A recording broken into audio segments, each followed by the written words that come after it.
आलस को जड़ से खत्म कैसे करें। दोस्तों, हमारे जीवन में आलस के कारण हमारा जीवन बर्बाद होता चला जाता है और हमें पता नहीं चलता है कि हमारा जीवन बर्बाद क्यों हो रहा है। बाद में हमें जब पता चलता है तब तक देर हो जाती है और हम कुछ नहीं कर पाते हैं। तो दोस्तों, अगर आप लोग भी अपने जीवन में आलस को खत्म करना चाहते हो तो आप लोग हमारे वीडियो पे पूरे अंत तक बने रहना और मैं आप लोगों को आलस को जड़ से खत्म करने के लिए कुछ बातें भी बताऊंगा और आपके जीवन में आलस जड़ से खत्म हो जाएगी। तो दोस्तों, आलस को जड़ से कैसे खत्म करेंगे, इसे जानने से पहले मैं आप लोगों को एक छोटी सी कहानी सुनाने जा रहा हूँ। अगर आप लोग इस छोटी सी कहानी को पूरे अंत तक सुनते हो तो आप लोगों के जीवन से आलस जड़ से खत्म हो जाएगी। दोस्तों, इस कहानी को आगे शुरू करने से पहले आप लोगों से एक छोटी सी गुजारिश है कि अगर आप लोग हमारे चैनल पे नए हो तो चैनल को सब्सक्राइब करना। दोस्तों, अगर ये कहानी आप लोगों को पसंद आती है तो आप लोग इसे कमेंट करके भी जरूर बताना। दोस्तों, बहुत समय पहले की बात है। किसी गांव में एक किसान का बेटा रहा करता था। जो किसान का बेटा बहुत ज्यादा आलसी था। आलसी का कारण यही था कि अपने जीवन में वह हमेशा दोस्तों के साथ घूमा करता था और वे घर परिवार के लोगों को बात को नहीं मानता।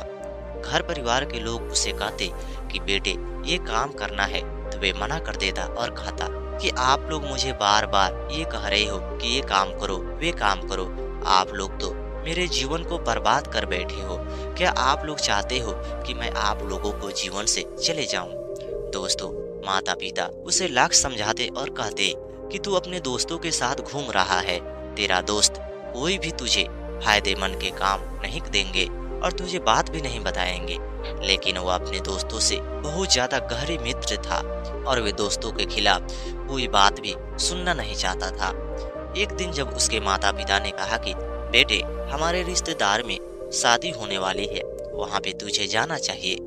लड़का को लगा कि सही बात है, रिश्तेदारी में अगर शादी होती है, अगर मैं नहीं जाता हूँ तो हमारे घर परिवार के लोग भी नाराज हो जाएंगे। और अपने दोस्तों से मिलने चला जाता है और कहता है कि हे दोस्त, मैं तो अपनी रिश्तेदारी में शादी में जा रहा हूँ, मुझे अच्छा नहीं लगता है। दोस्त कहने लगे कि तुम जा सकते हो, कोई बात नहीं, लेकिन अगर तुम नहीं भी जाते तो तुम्हारे माता पिता चले जाते, लेकिन तुम्हारी मर्जी है। अगर तुम्हें लगता है कि मुझे जाना चाहिए तो तुम चले जाओ, हम इसमें कुछ भी नहीं कर सकते हैं। लेकिन दोस्तों, अब लड़का कहने लगा कि देखो, अगर मैं नहीं जाऊंगा तो मेरे माता पिता बहुत ज्यादा नाराज हो जाएंगे और वे नाराज हो जाते हैं तो एक बार में मानते भी नहीं हैं। लड़का कहने लगा कि क्या दोस्त, आप लोग कुछ नहीं बोल रहे हो? तभी उसके दोनों दोस्त भी कहने लगे कि हम लोग क्या बोले, अगर तेरी मर्जी जाने का तो तू जा सकता है। दोस्तों, अब वो लड़का अपने रिश्तेदारों के घर पे शादी में चला गया था। जब वह शादी में गया था तो वहाँ पे जिस लड़की की विवाह हो रही थी वे लड़की बहुत ज्यादा सुंदर थी। उसकी सुंदरता को देखकर कोई भी मोहित हो जाता। दोस्तों, धीरे धीरे समय बीत रहा था। एक समय आया कि लड़का जब अपने घर पे आया तो उसे बहुत ज्यादा सोच हो रही थी। उसे समझ में नहीं आ रही थी कि आखिर वो लड़की कितनी ज्यादा सुंदर हो रही थी। तभी माता पिता उसके घर में ये बातें विचार कर रहे थे कि वो लड़की बहुत ज्यादा सुंदर है और उसकी शादी विवाह तो बिना दहेज की हो गई है। अब ये बात सुनकर लड़का बहुत ज्यादा आश्चर्यचकित हुआ और वो सोचने लगा कि उस लड़की की बिना दहेज की शादी कैसे हो गई। तभी उसके माता पिता ये बातें आपस में कर रहे थे कि वो लड़की एक लड़के से प्रेम करती थी, लेकिन वो लड़का अपने जीवन में कोई काम नहीं करता था। लेकिन लड़की ने मना कर दिया। लड़का बार बार उससे प्रेम करना चाहता था और लड़की ने कही कि ठीक है, अगर तुम मेरे से प्रेम करना चाहते हो तो तुम मेरे लिए अपने जीवन में कामयाब होकर दिखाओ। अगर तुम अपने जीवन में कामयाब होकर दिखाते हो तो मैं तुमसे विवाह कर लूंगी। अब वो लड़का अपने जीवन में कामयाब होने के लिए बार बार कुछ सोचता, लेकिन अपने जीवन में वो कामयाब नहीं हो रहा था। एक दिन उसे एक बौद्ध भिक्षु मिले और वे बौद्ध भिक्षु से जाकर उसने कहा कि हे गुरु, मैं एक लड़की को बहुत ज्यादा पसंद करता हूँ, मैं उससे शादी करना चाहता हूँ, लेकिन मेरे माता पिता उससे शादी करने नहीं देंगे और साथ में वो लड़की भी मेरे से शादी विवाह करना नहीं चाहती है। तभी वो बौद्ध भिक्षु कहने लगे कि लेकिन बेटे, जब तुम्हारे माता पिता शादी करने नहीं देंगे और वे लड़की भी नहीं करना चाहती है तो तुम कैसे कर सकते हो? लड़का कहने लगा कि हे गुरु, चाहे कुछ भी हो जाए मैं तो उससे शादी विवाह करके ही रहूंगा। यह बात सुनते ही वह बौद्ध भिक्षु कहने लगे कि लेकिन तुम ही बताओ, शादी कैसे कर सकते हो? लड़का कहने लगा कि हे गुरु, तुम मुझे एक तरीका बताओ कि मैं जिंदगी में कामयाब कैसे बन जाऊंगा। वह लड़की कह रही है कि अगर तुम्हें मुझसे प्रेम है, अगर तुम मेरे से शादी करना चाहते हो तो मेरे लिए जाओ, तुम बहुत ज्यादा धन संपत्ति कमा के लेकर आओ, और तुम धन संपत्ति कमा के लेकर आते हो तो मैं तुमसे शादी विवाह जरूर कर लूंगी। तभी वो गुरु कहने लगे कि लेकिन तुम्हारे माता पिता नहीं मानेंगे तो शादी कैसे होगा? वे लड़का कहने लगा कि मैं अपने माता पिता को मना लूंगा। मेरे माता पिता भी यही चाहते हैं कि लड़का अभी अपने जीवन में कामयाब नहीं हुआ है तो इसकी शादी विवाह करना ठीक नहीं है। अगर शादी विवाह कर देते हैं तो सारी जिम्मेदारी हमारे ऊपर आ जाएगी, और ये लड़का ये तो अपने दोस्तों के साथ ही ऐसे ही घूमता रहता है जैसे ये पहले घूमता था, जिसके चलते मेरे माता पिता मेरे शादी विवाह नहीं करना चाहते हैं। गुरु ने जब उसकी बात को समझा तो गुरु कहने लगे कि बेटे, तुम्हारे जीवन में सबसे बड़ी कमी यही है कि तुम्हारे जीवन में आलस आ चुका है। लड़का कहने लगा कि हे गुरु, मैं भी समझता हूँ कि हमारे जीवन में आलस आ चुकी है। मैं बार बार काम करने पे जाता हूँ, काम करने की कोशिश करता हूँ, काम नहीं कर पाता हूँ। मेरे जीवन में आलस बहुत बुरी तरह से फंसी हुई है और आ चुकी है। इसे दूर करने के लिए आप कुछ तरीके बताओ। उन्होंने कहा कि इसे दूर करने के लिए एक ही तरीका है कि तुम्हारे जीवन में कोई बड़ा लक्ष्य नहीं है, तुम्हारे जीवन में कोई मकसद नहीं है, तुम अपने जीवन को ऐसे ही काट रहे हो।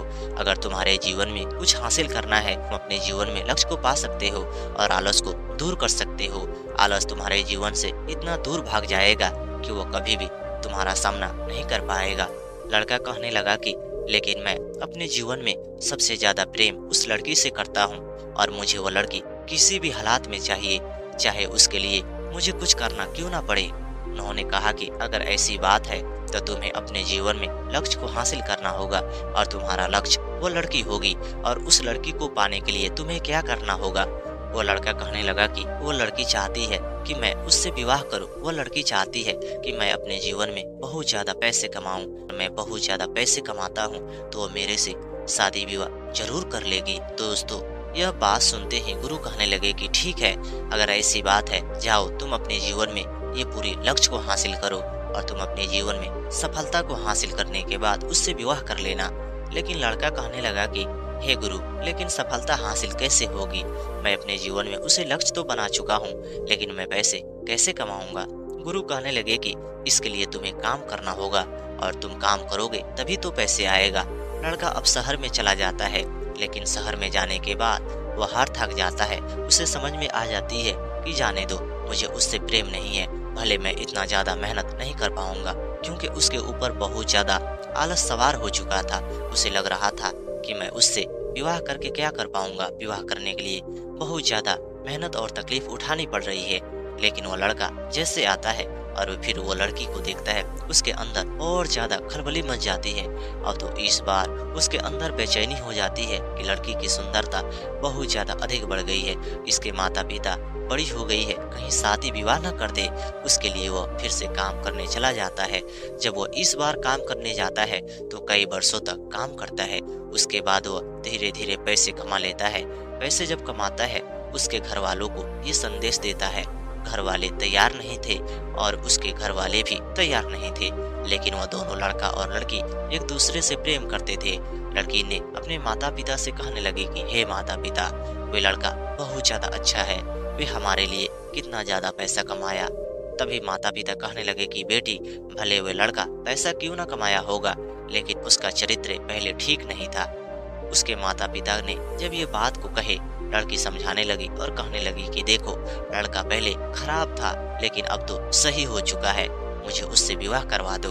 दोस्तों, जब उसकी शादी विवाह होने वाली थी तभी वह बौद्ध भिक्षु से लड़का मिलता है और कहता है कि हे गुरु, आप चलो, उसके घर वाले मेरे से शादी करने नहीं दे रहे हैं। अगर उसके घर वाले मेरे से शादी नहीं करने दे रहे हैं तो आप कुछ करके मेरा शादी करवा दीजिए।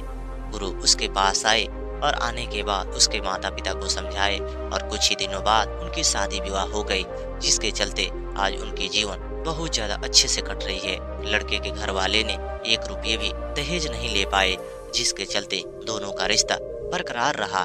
ठीक उसी प्रकार अगर हमारे बेटे के साथ भी हो जाता है तो हम लोग कैसे खुश रहेंगे।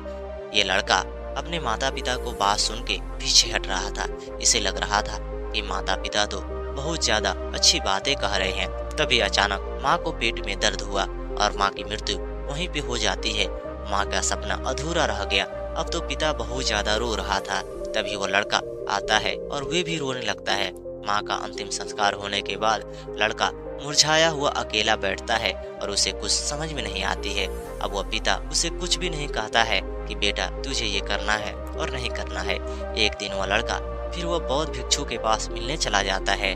जब वह बौद्ध भिक्षु के पास मिलने जाता है और ये पूरी घटना को सुनाता है, उसके बाद गुरु कहने लगे कि बेटे, तुम्हें भी अगर अपने जीवन में कामयाब होना है तो अपने माता पिता को बात को आपको मानना ही पड़ेगा।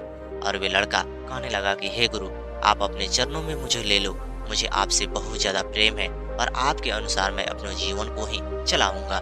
गुरु के साथ वो रह रहा था, लेकिन उसे सोने खाने का समय भी बदल चुका था। उसे समझ में नहीं आ रही थी कि मुझे कब उठना है, कब खाना है, कब सोना है। लेकिन गुरु के साथ रह के उसके जीवन से आलस धीरे धीरे खत्म हो चुकी थी। एक समय आया कि लड़का अपने पिता के लिए वो बहुत ज्यादा संपत्ति ही बना रहा था। पिता की भी मृत्यु हो जाती है। अब वो लड़का अकेला पड़ जाता है। धीरे धीरे वह बौद्ध भिक्षु के चरणों में रहने लगता है। एक समय आता है कि बौद्ध भिक्षु कहते हैं कि बेटे, तुम्हारे जीवन का एक ही उद्देश्य होना चाहिए कि तुम गरीब माता पिता की मदद करो, में चाहे कितना भी मेहनत करना क्यों न पड़े।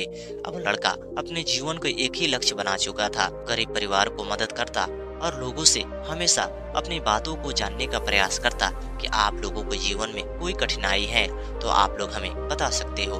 धीरे धीरे समय बीत रहा था। एक समय आया कि लड़का गांव में अमीर हो चुका था और सारे लोगों को भी मदद कर चुका था। और उसने अपने जीवन में बहुत सारे लोगों को इकट्ठा करके एक बात बताया करता था कि आप अपने जीवन में कामयाब होना चाहते हो तो आप अपने जीवन से आलस को हटा दो। लेकिन आलस कैसे हटता है? आलस को हटाने से पहले आप लोगों को अपने जीवन में मकसद को हासिल करना होगा। आपको पता लगाना होगा कि मेरे जीवन में आलस क्यों आया है और मैं अपने जीवन से पाना क्या चाहता हूँ। अगर जिस व्यक्ति के जीवन में कुछ नहीं होता है, उसे लाख कोशिश कर लो, उसके जीवन से आलस कभी भी नहीं भाग सकती है। तो दोस्तों, उम्मीद करता हूँ कि आप लोगों को ये कहानी बिल्कुल अच्छी लगी होगी। अगर ये कहानी आप लोगों को पसंद आई होगी तो कमेंट करके जरूर बताना। दोस्तों, अगर आप भी अपने जीवन में आलस को दूर करना चाहते हो तो आपको एक ही काम करना होगा, कोई दूसरा काम नहीं करना होगा।